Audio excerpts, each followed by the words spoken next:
Un groupe de héros appelé Power Rangers fait l'équipe pour protéger un cristal appelé Zeo, qui peut détruire toute vie sur Terre. La Ranger verte, Rita, trahit ses coéquipiers et vole le cristal. Alors qu'elle commence à détruire le monde, le Ranger jaune mourant donne au Ranger rouge, Zordon, des médaillons qui doivent être cachés afin qu'un nouveau groupe de héros puisse naître après leur mort. Rita se présente et dit qu'elle est déçue que Zordon ait refusé de s'allier à elle pour prendre le contrôle du monde. Mais soudain, une lumière brillante apparaît dans le ciel et un météore atterrit sur la Terre. Rita tombe dans la mer et se noie, tandis que le reste de ses coéquipiers meurt sur Terre. Bien des années plus tard, un garçon nommé Jason et ses amis se faufilent dans l'école avec une vache. Mais ils entendent des sirènes qui se dirigent vers l'école. Ils abandonnent donc la vache et quittent le bâtiment. Jason monte dans sa voiture et s'enfuit à toute vitesse, mais alors que les flics le poursuivent, il finit par percuter une autre voiture et provoque un grave accident. 3 semaines plus tard, Sam, le père de Jason, le conduit à l'école un samedi parce que sa farce l'a mis en retenue. Jason porte également un bracelet à la cheville car il est assigné à résidence. Sur le chemin de la classe, Jason s'arrête dans le couloir et voit son maillot et toutes les médailles qu'il a gagnées pour l'équipe de football de l'école. Une fille nommée Kimberly entre dans le bâtiment et se dirige vers la salle de classe. Peu après, Jason entre à son tour et voit un garçon, Billy, se faire malmener par un autre élève, Colt. Jason prend immédiatement la défense de Billy et gifle Colt. Le professeur arrive, mais Kimberly reçoit un message de son ami lui disant d'aller aux toilettes. Lorsqu'elle arrive aux toilettes, ses amis se moquent d'elle parce qu'elle est punie et l'un d'eux dit même qu'elle le mérite pour avoir mis en ligne certaines de ses photos privées. Kimberly affirme qu'elle n'a rien fait, mais ses amis pensent qu'elle est une mauvaise personne en qui on ne peut pas avoir confiance. Kimberly, triste, se regarde dans le miroir et décide de se couper les cheveux. Après une longue journée, les élèves punis rentrent chez eux et Billy remercie Jason de l'avoir aidé un peu plus tôt. Sur le chemin du retour, Jason entend Sam se plaindre à la mère de Jason de ce que son fils a fait, ce qui le met en colère. Il arrive quelques minutes avant cette heure et Billy semble surpris de le voir. Billy finit par désactiver le bracelet de Jason. Après avoir quitté la maison dans la camionnette de sa mère, Billy conduit Jason à une mine d'or qu'il avait l'habitude de visiter avec son défunt père. Billy demande à Jason de l'aider à transporter une boîte d'explosifs près d'un des énormes rochers de la mine. Billy dit qu'ils pourront partager tout ce qu'ils trouveront dans la mine. Jason n'est pas intéressé et retourne à la camionnette. Avant de partir, il rencontre Kimberly alors qu'elle essaie de nager dans le ruisseau voisin. Kimberly dit qu'elle habite tout près et qu'elle ne vient à la montagne que pour regarder la ville et se demander comment un si petit endroit peut lui causer tant de malheur. Ailleurs, un garçon nommé Zach voit une fille nommée Trini méditer d'un autre côté de la mine. Peu après, Billy fait sauter des explosifs et les autres l'entendent. Jason et Kimberly courent immédiatement vérifier, mais tombent sur Zach qui accuse Billy de toujours venir à la mine pour trouver quelque chose de précieux. Soudain, Trini se retrouve au sommet d'une montagne et demande ce que tout le monde fait là, alors qu'il s'agit d'une zone privée. À ce moment-là, Billy remarque que la montagne tremble et finit par s'effondrer, mais il ne leur arrive rien. Billy aperçoit une étrange vitre derrière la partie de la montagne qui s'est effondrée. Il voit d'étranges pièces de monnaie à l'intérieur du verre, alors Zach brise le verre pour enlever les pièces. Soudain, ils entendent les sirènes des services de sécurité de la mine qui se dirigent vers eux. Les garçons montent rapidement dans la camionnette pour s'échapper. Ils se rendent compte qu'un train s'approche déjà de la seule issue possible. Jason encourage Billy à rouler plus vite pour dépasser le train. Billy n'est pas sûr de pouvoir le faire et la camionnette est percutée de plein fouet et tombe d'une falaise. Ailleurs, des pêcheurs sortent un filet de l'eau après avoir attrapé de nombreux poissons. Ils voient une créature étrange et ne savent pas ce que c'est. Au lieu de la jeter, ils la conservent dans le congélateur avec les poissons pêchés. Alors qu'ils le referment, la créature ouvre les yeux et se révèle être Rita, qui est restée longtemps sous l'eau. Le lendemain matin, Jason se réveille dans sa chambre et semble choqué car il ne se souvient pas être rentré chez lui après l'incident. En fouillant dans sa poche, il trouve le médaillon rouge de la mine. Dans la salle de bain, il casse accidentellement le lavabo. Pendant ce temps, Kimberly se rend compte qu'elle a une super force après avoir écrasé son téléphone à main nue. À son réveil, Billy n'arrive pas à croire qu'il a survécu à l'accident, mais en cherchant quelque chose, il brise la porte et se rend compte qu'il est super fort. Plus tard, à l'école, Colt s'approche de Billy et lui dit qu'il va lui briser le poignet pour avoir laissé Jason le gifler l'autre jour. Colt n'y parvient pas et, frustré, donne un coup de tête à Billy, mais c'est lui qui tombe. Ailleurs, Jason rencontre Kimberly à l'école et lui demande si elle se sent bizarre. Elle lui explique qu'elle a écrasé son téléphone et il lui répond qu'il se sent lui aussi très fort. Lorsqu'il retrouve Jason, il demande à Billy s'il se sent bizarre et celui-ci répond qu'il s'est réveillé et a découvert qu'il était très fort. Soudain, des pièces de monnaie se mettent à flotter sur le comptoir et la table se met à vibrer, à surchauffer et tout ce qu'elle contient éclabousse les élèves qui se trouvent à proximité. Jason dit à Billy et Kimberly qu'ils doivent retourner à la mine. Ailleurs, l'un des pêcheurs de la nuit précédente appelle un policier pour vérifier la créature trouvée dans la mer. Alors que le policier entre dans le congélateur, Rita se réveille et le tue.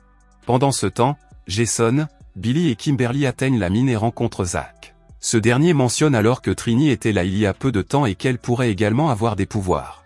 Il voit Trini sur une montagne, mais lorsqu'il lui demande d'attendre, elle grimpe très vite et s'enfuit. Jason et les autres la poursuivent et Trini finit par s'arrêter au bord d'une falaise. Kimberly lui dit qu'ils doivent se serrer les coudes pour comprendre ce qui se passe. Trini ne semble pas intéressée et saute du bord de la falaise à la montagne suivante. Kimberly et les autres sont choqués, mais Zach saute et parvient lui aussi de l'autre côté. Jason et Kimberly sautent également, mais Billy semble trop effrayé pour le faire. Tout le monde l'encourage à sauter parce qu'il a maintenant des pouvoirs, mais il a toujours l'air effrayé. Lorsqu'il saute enfin, il tombe dans le grand trou. Les autres ont l'air terrifiés et se demandent s'il est mort, mais soudain, ils entendent sa voix qui leur dit qu'il y a quelque chose qu'ils doivent voir. Ils atterrissent tous dans un petit bassin et remarquent qu'il brille de différentes couleurs. Soudain, Billy découvre que la piscine comporte une étrange couche qui mène à un endroit où il n'y a pas d'eau. En la traversant, ils aperçoivent un ancien vaisseau spatial. Au bout d'un moment, Jason remarque que sa pièce brille et ouvre une porte. Trini leur dit qu'ils en ont assez vu et qu'ils doivent partir. Alors qu'ils essaient de lui dire de se taire, certains moteurs du vaisseau spatial se mettent à brûler. Tout le monde court se mettre à l'abri, mais ils sont aspirés dans la salle de contrôle du vaisseau. Ils y trouvent un robot appelé Alpha 5. Zach pense qu'il veut faire du mal à Trini et se jette sur le robot. Mais Alpha 5 l'assomme et lui dit qu'il les attendait tous. Billy lui demande depuis combien de temps il est là et il lui répond qu'il les attend depuis 65 millions d'années. Alpha 5 leur demande de se tenir sur une plateforme avec une sphère à l'intérieur. Bien qu'effrayés, ils finissent par le faire et la conscience de Zordon apparaît sur le moniteur. Alpha 5 explique qu'il a piégé l'essence de Zordon à l'intérieur du vaisseau après ce qui s'est passé des années auparavant. Il ajoute qu'il a réveillé Zordon parce que les nouveaux Rangers ont ramené les pièces sur le vaisseau. Zordon et Alpha expliquent alors que leur travail consiste à protéger le cristal Zéo, car s'il tombe entre de mauvaises mains, il peut détruire toute vie sur la planète. Alors que les garçons restent confus, Zordon leur montre un aperçu du futur dans lequel Rita les effraie après avoir transformé tout le monde en statue. Ils demandent pourquoi Zordon leur a montré un cauchemar, mais il répond que c'est ce qui arrivera dans le futur s'ils n'accomplissent pas leur tâche. Il ajoute que la femme qu'ils ont vue est Rita, qui essaiera de voler le cristal Zéo caché dans leur ville. À la question de savoir quand ils devront arrêter Rita, Alpha répond qu'elle retrouvera bientôt toutes ses forces, dans 11 jours. Il ajoute qu'elle invoquera un monstre nommé Goldar, qui l'aidera à détruire la planète entière. Trini ne se croit pas faite pour cela et, alors qu'elle demande si elle peut partir, Alpha 5 répond par l'affirmative. Ils se dirigent tous vers la sortie, mais Zordon arrête Jason et lui dit que c'est à lui de rassembler tous les autres Rangers car il est le Ranger Rouge. Zordon ajoute qu'il était le Ranger Rouge à son époque, mais que son équipe n'a pas réussi à protéger le cristal. Jason sort et rencontre les autres qui l'attendent. Il s'interroge sur leur pouvoir et se demande si Rita est réelle. Jason dit qu'il est sûr que les réponses dont ils ont besoin se trouvent à l'intérieur du vaisseau. Il ajoute qu'il sera là le lendemain pour commencer son entraînement et qu'ils peuvent se joindre à lui s'ils le souhaitent. Le lendemain, Jason arrive à la mine et voit que les autres sont également arrivés. Zordon les informe que pour devenir des Power Rangers, ils doivent suivre certaines règles. Il mentionne qu'ils ne doivent jamais révéler leur véritable identité et ne jamais utiliser leur pouvoir à des fins personnelles. Alpha 5 leur demande de se positionner sur l'empreinte d'une grille de morphing. Zordon leur dit alors que le morphing les aidera à obtenir leur armure et qu'il leur suffit de se connecter les uns aux autres. Les garçons ne comprennent pas ce que cela signifie et la grille de morphing ne fonctionne pas correctement. Zordon a l'air choqué et Alpha dit qu'il ne comprend pas pourquoi cela n'a pas fonctionné. Zordon dit alors à Alpha de laisser les garçons continuer leur entraînement sans armure pour le moment. Alpha les emmène ensuite au centre d'entraînement appelé le Pit. Il leur montre une simulation de l'armée de Rita et, bien que Zach pense qu'il ne s'agit que d'hologrammes, il finit par réaliser qu'ils sont réels. Alpha 5 les guide tout au long de l'entraînement et ils commencent à recevoir des conseils qui les aideront dans leur combat contre Rita. Au bout de quelques jours, Alpha 5 informe Billy que les informations nécessaires pour trianguler l'emplacement du cristal ont disparu lors d'une bataille il y a de nombreuses années. Billy se met alors à la recherche du cristal et découvre qu'il est enterré sous le magasin Krispy Kreme de la ville. Ailleurs, Rita commence à errer dans les rues et à collecter tous les objets en or qu'elle peut trouver. Quelqu'un la voit et lui demande ce qu'elle fait. Elle lui répond qu'elle a besoin d'or car elle essaie de créer Goldar. L'homme ne comprend pas et, voyant qu'il a des dents en or, Rita le tue et les lui enlève de la bouche. Le lendemain, Alpha 5 montre aux garçons de gros robots appelés Zor. Il mentionne également qu'ils ne peuvent pas encore utiliser les ors car ils ne se sont pas encore transformés. Il ajoute que lorsqu'ils le feront, ils ne feront plus qu'un avec leurs ors. Alors qu'ils se dirigent vers la sortie pour continuer à s'entraîner, Zack sort l'un des ors. Malheureusement, il n'arrive pas à le contrôler correctement et il s'écrase, tuant presque ses amis. Jason se met en colère et reproche à Zack son irresponsabilité.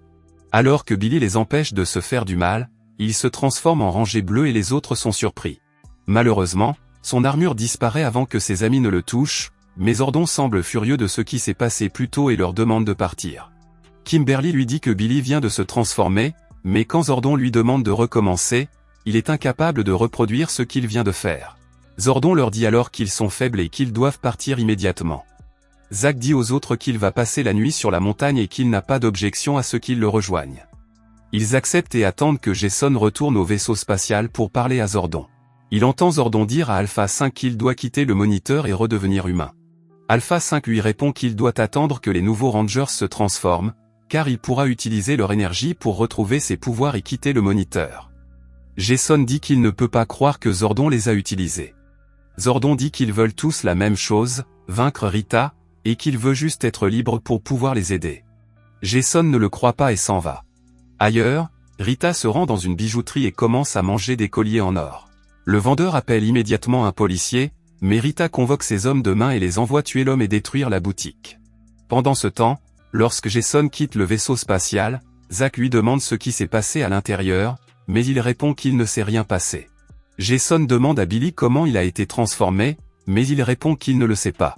Zack dit alors que la raison pour laquelle ils ne se sont pas transformés est probablement parce qu'ils ne se connaissent pas bien. Il raconte qu'il vit avec sa mère malade et qu'il craint qu'elle ne le quitte bientôt. Billy dit que son père ne lui manque pas autant qu'il le devrait et qu'il a été envoyé en retenue pour avoir fait exploser sa boîte à lunch. Trini, quant à elle, dit qu'elle a souvent des problèmes avec ses parents. Après avoir raconté leurs histoires, ils rentrent tous chez eux. Plus tard dans la soirée, Rita trouve la maison de Trini et dit qu'elle sent qu'elle est le Ranger jaune. Elle ajoute qu'elle veut détruire la ville le lendemain, mais qu'elle épargnera la vie de Trini si elle la conduit à l'endroit où se trouve le cristal. Trini dit qu'elle ne sait pas où il se trouve, mais Rita est sûre que l'un des autres Rangers le sait déjà. Ailleurs, Kimberly se faufile dans la maison de Jason et lui dit qu'elle pense quelle est la raison pour laquelle ils ne peuvent pas se métamorphoser. Elle dit que c'est elle qui a diffusé les photos de son amie parce qu'elle était en colère. Elle dit qu'elle est mauvaise, mais Jason lui répond que ce n'est pas le cas. Peu après, ils reçoivent un message de Trini leur disant de se retrouver au camp de leur école. Lorsqu'ils arrivent, Trini leur raconte ce qui s'est passé et dit que Rita a essayé de lui proposer un marché pour l'emplacement du cristal. Jason lui demande où elle veut se retrouver et Trini répond que Rita sera au chantier naval près de l'embarcadère. Bien que les autres ne se sentent pas encore prêts, Jason les encourage à tendre une embuscade à Rita et à la tuer. Malheureusement, au chantier naval, Rita les bête facilement et les attache à un bateau. Elle demande ensuite à chacun d'eux où se trouve le cristal. Lorsqu'elle arrive à Billy, elle menace de le tuer et celui-ci, sans vouloir rien révéler, lui dit que le cristal se trouve sous un magasin Krispy Kreme. Rita dit alors qu'elle doit tuer l'un d'entre eux pour que Zordon puisse encore la respecter. Rita tire sur Billy avec son bâton magique et il tombe dans l'eau. Rita s'en va en disant qu'ils ne sont pas encore des adversaires dignes d'elle.